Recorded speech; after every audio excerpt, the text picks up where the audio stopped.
Hey team, welcome back to another episode of the Intentional Agribusiness Leader podcast. Today we got a good one for you. I am on with Rebecca Helget. Rebecca, welcome to the show. Super grateful to have you with us. Hey, Mark, thanks so much for having me. I'm really excited. Yeah. Well, tell us, what does it mean for you to be intentional? Yeah, I thought about this one a while, and I think being intentional really is just being deliberate on purpose. And, whatever it is, it's not going to happen by chance. You're going to make it happen. So just really being deliberate. Mm-hmm. I concur. In fact, that's one of our 3Ds that makes up the definition now. So I like it. You're on point. Tell us a little bit about yourself and your background. Yeah, well, I live in Brookings, South Dakota, Mm-hmm. and I have a husband and two little boys, 5 and 8, and they keep me busy. But I currently work at Integrated Ag Solutions as VP of Sales and Business Development. And right now, we're working really closely with some partnerships and building an agronomy consulting business side of the business, and working on some things behind the scenes. But ultimately, we want to really help growers suss out all these new products on the market and really get to the root of the dysfunction and solve their actual problems versus treating it with a band-aid. So Mm-hmm. Yeah. That's what I like. This is why I go to a naturopath instead of a regular doctor most of the time so that I can get to the root of what's really going on and not just treat the symptomatic side of things. So deep respect for that. I know that it works the same when you're working with a plant or a field and things like that. What is that something you guys are doing on a national scale, going out nationally? Is that just locally within the region, or what does that look like?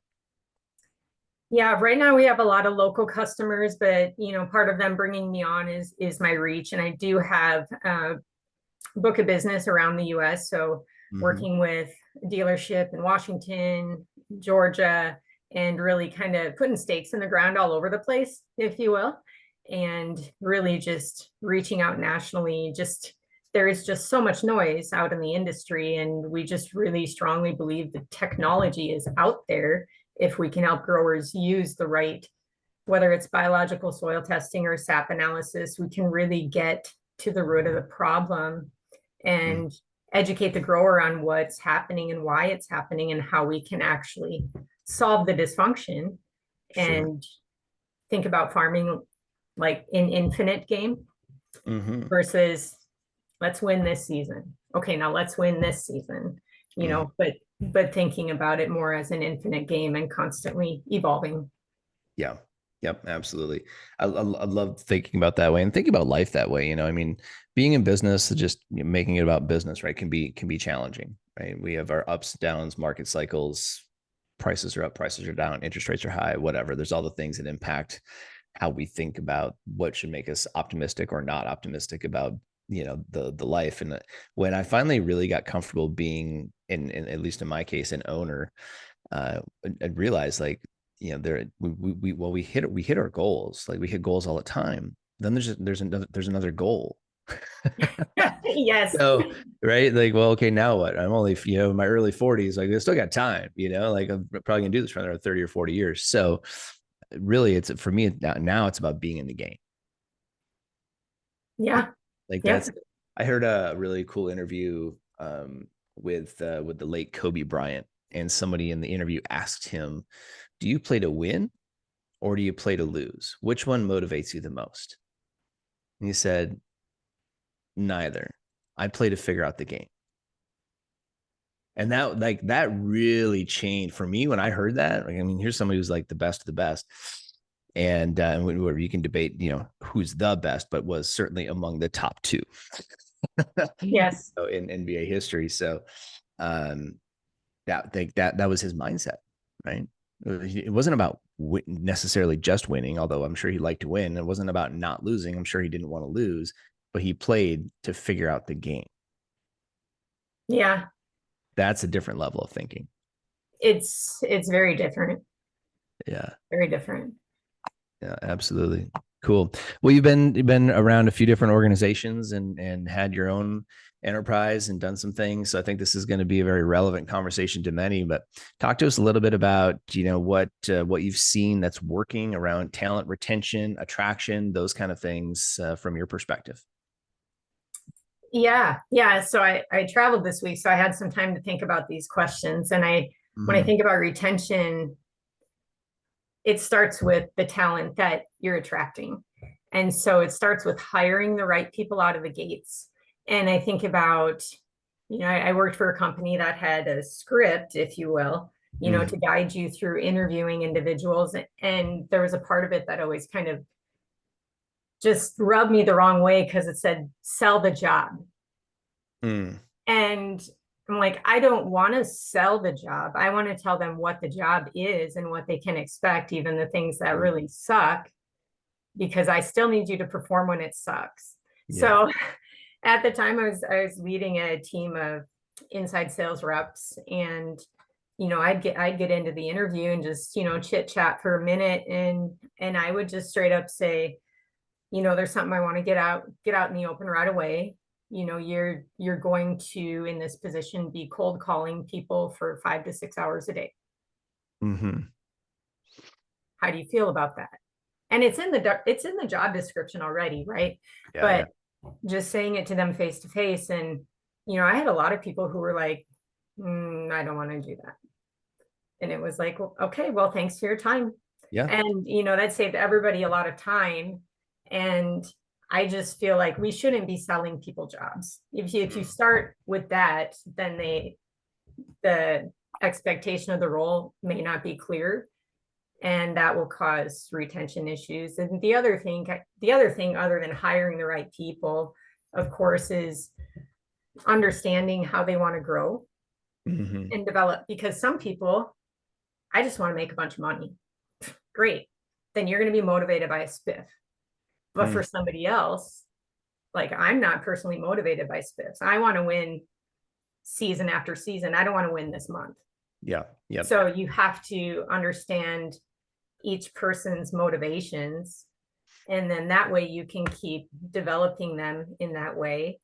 And I just don't think a lot of that happens. Mm-hmm. Yeah. I agree. I concur. The number of salespeople that come through our programs who cannot explain to me how they make money, how they get paid, what the real expectations of their day to day are, other than just like do what's required, is incredibly atrocious. It's 80% at Yes, least. yes. And so I was in direct sales. My husband and I had an organization, and I've always been an athlete. So goal setting to me that's my life. You set the goal. Okay, what do I need to do there? You reverse engineer it. Okay, I've got my plan. But when I moved from direct sales, got my master's, went into industry, I noticed it was very different. And not everybody thought that way. And so even being in leadership, there were times when certain parts of the organization hadn't even set up OKRs or KPIs for their teams, and they're like, well, the quota that's the goal. And I was like, well, how are you going to get there? And it's been a really interesting journey, meeting different leaders, and learning from everybody, what works and what doesn't. And I really enjoy that. Yeah. Good. I like people who like to figure that out, to figure, and really even more so to help people figure that out, because it's such an intentional piece. I want to go back to this idea of selling people the job too, right? So there's a I'm trying to figure out the right way to word this. So there's two different energies that we can come at people with. Okay. One is one of it feels much more like, hey, this is a great place to be. We want people that want to be a part of this place to be here. Okay. I call it the strategic seduction. I want you, but I don't need you. Okay. And then on the flip side, you have employers sometimes that will come at people from a place of desperation, right? Because let's be honest, everybody in the industry is struggling. Almost everybody. And I have a couple examples that are not struggling because they get what we're talking about. They have become the place that, yeah, that I want these people to come work, but I don't need them. And that creates a very different level of polarization than the people who are approaching it like, hey, we need some bodies here, right? We need some people here. And then we get like a little bit too needy. So we give away some things, we may compromise, right? And when my wife and I are making decisions, the equation is this: like we put together our minimum standard for how it gets to be. Okay. So I'm hiring for a VP of sales right now. This person gets to be this or something better. I will accept nothing. We will accept nothing less. If they don't meet these standards, and it's not that much criteria, but they got to meet like these 3, 4, 5 things. And if they don't, it just, it's a no, right? There may be other places that they could be of value, but it's not that job. That's right. Right. I think about that dynamic. Like, are you the buyer or are you the seller? Yeah. Come Right. on. And you guys you guys are the buyer Mm-hmm. and you're okay walking away. Yeah. And that's always how I wanted to feel with hiring people too, is I'm okay walking away. Yeah. Yep. Yeah. So you guys, what we're talking about here is like creating polarity, right? What is polarity, right? You got a plus and a minus, right? There's an attraction, and you have to be okay being who you are, where you are, what you're about, and be okay with the fact that some people won't be okay with that. Yes, that's Right. right. That's right. And it is what it is, and that's okay, right? Let it go. Like there's all this people pleasing stuff. I spent, by the way, lifelong recovering people pleaser over here. Like I am the biggest sinner in this category. It's caused me a lot of problems. It's unintentional. Like you can't be a pleaser and be an intentional leader at the same time. So, okay. What about culture building? You've been around direct sales, so I know you've been around a lot of like the need for culture building in that space for sure. Probably with some of the companies you've been with in the last several years. So, yeah, talk about what's the importance of intentionality as it pertains to building good culture. Oh, well, it comes down to, I think, situational leadership, which I'm not going to lie, it hasn't always been easy for me. I mean, that's a huge part of the journey. And being able to, again, understand individual motivations, but culture building, being able to get everybody together and not just have it to be like a big rah lift each other up, support each other, but just really being able to, I think, have cross-functional teams understand each other better, so they Yeah. understand, oh, I didn't know the sales team went through that. I didn't know their day to day. Oh, I didn't know revenue operations day to day. And when you understand other parts of the company and how all these pieces are put together like a puzzle, you can function better as a team, because then you understand, well, guys, we can't put that program together because we don't have the support over here in this part of the company right now. So if we do that, then it's a domino effect, so the more you understand what everybody fits together, the more you've got a close-knit culture, because you're all then supporting each other and you understand the roles. And then everybody feels supported and everybody feels heard. Mm-hmm. And it doesn't feel like you're in these silos. There's the sales team and the marketing team and the revenue operations team and the customer experience team, and they all operate separately. Well, what kind of a culture is that? Yeah. Yeah. It's tough, right? Because when you get these silos, then you start to have different standards within each silo based on the leader, right? Because if the leaders aren't talking, certainly the silos aren't talking, and so you start to have, I can get one level of experience, say with the customer experience team, but a different level of experience as a customer from the sales team, right? Mm-hmm. Or the operational perspective. So really good thoughts. You're on fire. Oh, well, thanks. I don't Yeah, know if that was that good of an answer, but I mean, that's what I think yeah. about, is a Mm-hmm. bunch of puzzle pieces being put together. Like it. Yeah, absolutely. Cool. Let's talk about you a little bit. We talked about some of this organizational stuff, but I know People are always interested in the people that we bring on. So what's the biggest hurdle that Rebecca has ever had to overcome in her career? Yeah, well, I mean, I'll be completely transparent. And, I honestly, I haven't been in industry 20, 30 years like some people, but I do feel like the most challenging thing has been situational leadership and really being able to understand the individuals on your team, both personally, professionally, but because there's part of it where people aren't probably not going to open up fully to you because you're their boss. And so it can be challenging if you're hearing one thing from somebody like everything's great and you're giving me everything I need, and you can't really lead them if you don't know what they need. And that I think is a big challenge. You also get, when you hire a diverse group, now you've got different age ranges, and the mentalities of people in different age ranges is wildly different. And it's challenging, but it's a good challenge. And it's there can't really be a goal because the goalpost is always moving because people's lives are always changing. So Right. that I think is very challenging. And I also it was really challenging for me when I felt like I believed in somebody more than they believed in themselves. Yeah. Because it's like, I Mhm. know you can do this. I know you can. Because if I can do this, anybody can do it. Right, You right, know, right. if I can do, I mean, I'm a normal person. So if I can Mhm. do these things, anybody can do these things. It's just Yeah. being intentional, right? So Yep. Yep. How do you make peace with that? Right. Because I know that we struggle with this too, because sometimes we want it more for specifically in our business. We can see what's possible for the coaching client. We want it in many cases worse than they do. And so, once you get to that point, it's like, man, it's so easy to get so attached, right? To where they're at or to where you could see they could get to. So I don't know, I'm just kind of riffing with you a little bit, but how do you make peace with that?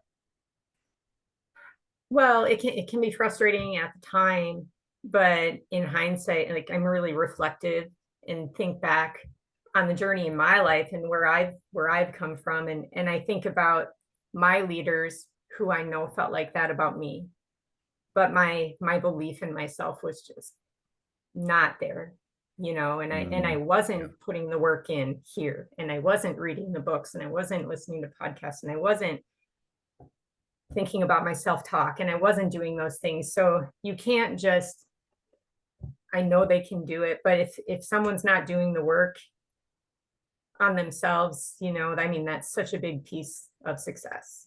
And Hmm. so I can't do the work for you. So it's really just accepting it. And they're on their own timeline in life. And Hmm.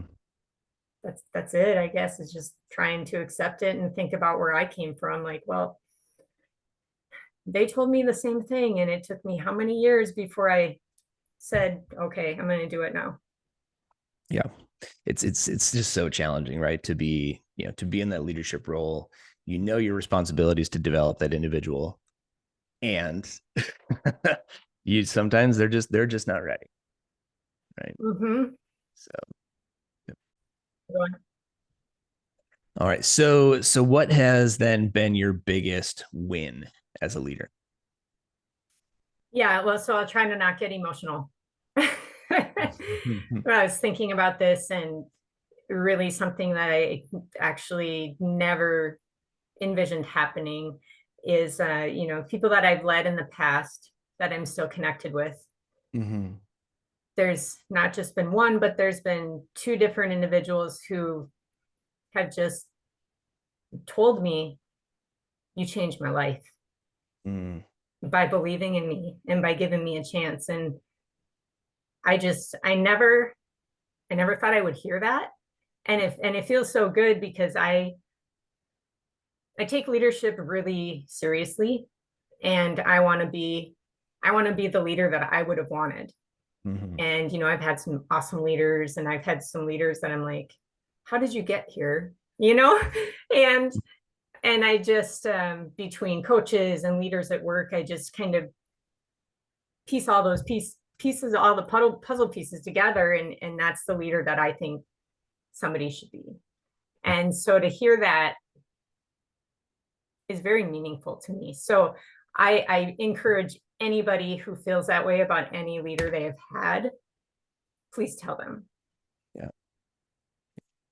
Such a beautiful answer. And there's a part of this, right, that amidst all the stress and all the minutia, right, of the leadership, because that's most of it, right? I mean, it's a lot of like little things, little decisions, and all the stuff that goes into it. But then there's like the stuff like that truly matters, Yeah. right? Like, is this like like Jesus says, you're gonna know you know a tree by its fruit, right?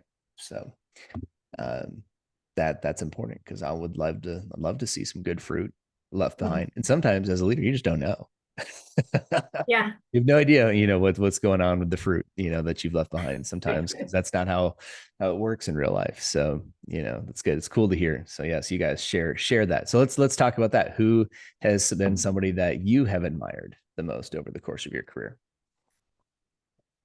Yeah. So I talked about how we had a direct sales business, for almost a decade. And, Mm-hmm. we just had excellent mentors in leadership and direct sales. And, people think about direct sales and, it's a pyramid scheme and all these things you hear, right? And it's weird. And that's the best leadership I've ever had in my life. And those individuals, specifically, I'm thinking of a couple, and their names are JP and Angie Penscover. Mm-hmm. And when I was in direct sales, that was a completely different time of my life, and ultimately a major low point in my life. Mm-hmm. And my husband and I kind of met around that same time, and he was in a similar position, and we built this thing together under their leadership and mentorship. And they were just always consistent, and you always could feel their belief in you. Mm-hmm. And we had some incredible highs in this company where we were all flying high, super successful. And there's been some big time lows, and ultimately, that company dissolved. Mm-hmm. And that's been since 2019 now. But JP and Angie, their leadership never wavered. It was the same the entire time, even to this very minute. Whether they were number one or they were not doing as well, it was always the same. So their leadership didn't change even when everything dissolved. They were the same leaders. And I thought about that a lot when I got into leadership. Is that's what I want to be. I want to be that rock where when my team's performing well, that's not the only time I'm happy. When things are going sideways, we've still got to keep it together. We've still got to stay positive. We've still got to have gratitude. Yeah. And that's not always easy, but it's important. Mm-hmm. Yeah.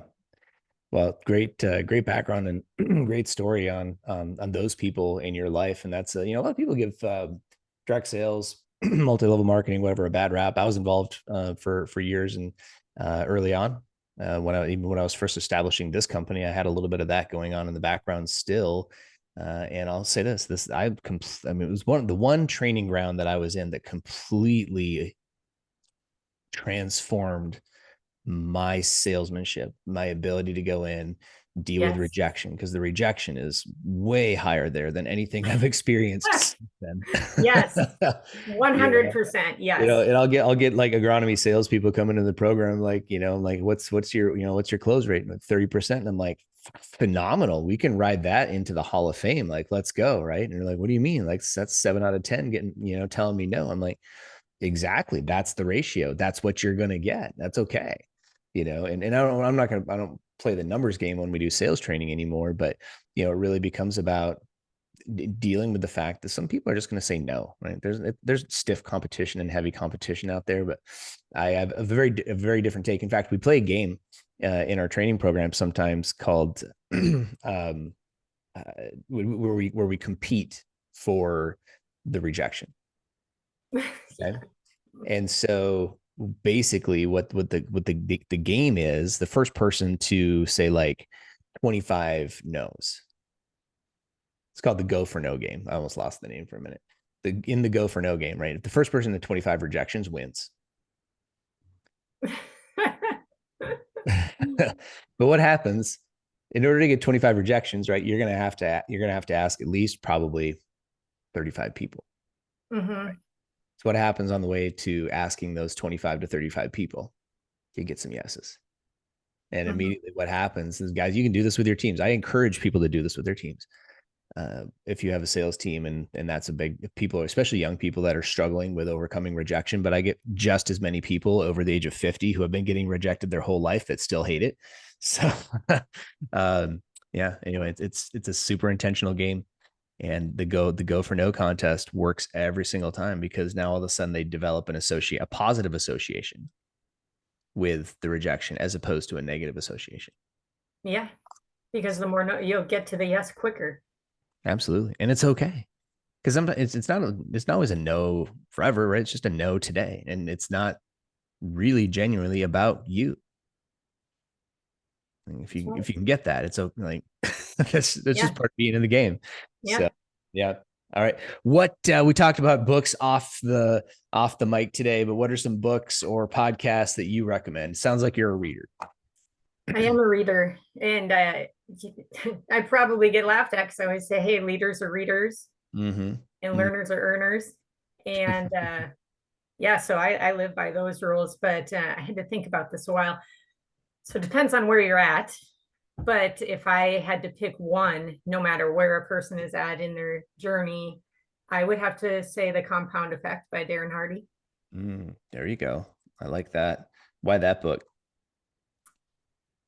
I just think it's going to meet you where you're at because anything you want to do, like my background before ag was exercise and fitness. So I always think about it, getting in shape, so you think about the compound effect of getting in shape. And, some people think, well, if I can't do 4 days, then I'm not doing it, but it's like, well, even if you got in 2 days, by the end of the year, you've worked out this many times where if you didn't work out at all because you couldn't do the 4 days, you've gotten nowhere and probably gone a little bit backwards. And Mm-hmm. I just think he illustrates that really well in his book. Even if you do the audio, I think it's done very well. And I always love it when authors actually do the audiobook. So they read it with the inflection that they want you to hear it or to you to Yep. read it. So that's one that I really enjoy. I don't know how many times I've listened to it. Yeah. Cool. I got to put that on my list. I've actually not read that one or listened to it. So we're going to put that on the next road trip. So if you've have you read Atomic Habits? Yeah, I actually have it sitting on my desk right now. Yeah, so similar, but different. So Got it. Very cool. Very good. Okay, well, that's a good one. So you're an athlete. Fitness is important to you. I know that. How do you keep your energy up? How do you maximize for your productivity? yeah, well, exercise is definitely one part of it, but I think at this phase of the game, sleep is even more important. So really Come on. prioritizing your sleep and it's easy to say 8 hours, but I think that's a real challenge. But if you can, I think seven is a good number for me, 7.5.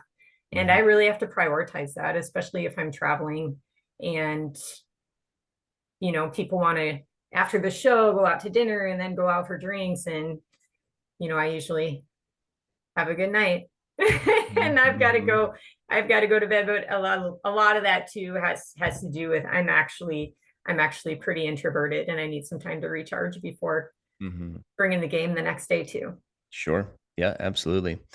Definitely understand that. The more the further on we get in this career, the less I enjoy those late nights out with clients and things like that. It's sometimes it can be fun, but man, that's a once a year thing or twice at the most for me these days. So got it.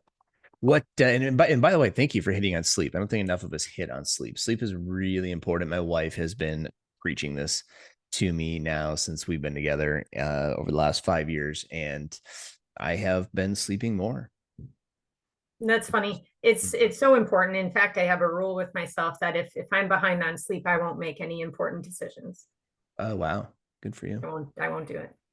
That's a cool standard. I like that boundary. That's good. That's a good idea. I should probably implement that one. What do you want to improve on this year? What's your goal? Well, yeah. Well, always. I always think about better every day. And I was actually just listening to a podcast of Ed Milet Mhm. and Dr. Benjamin Hardy.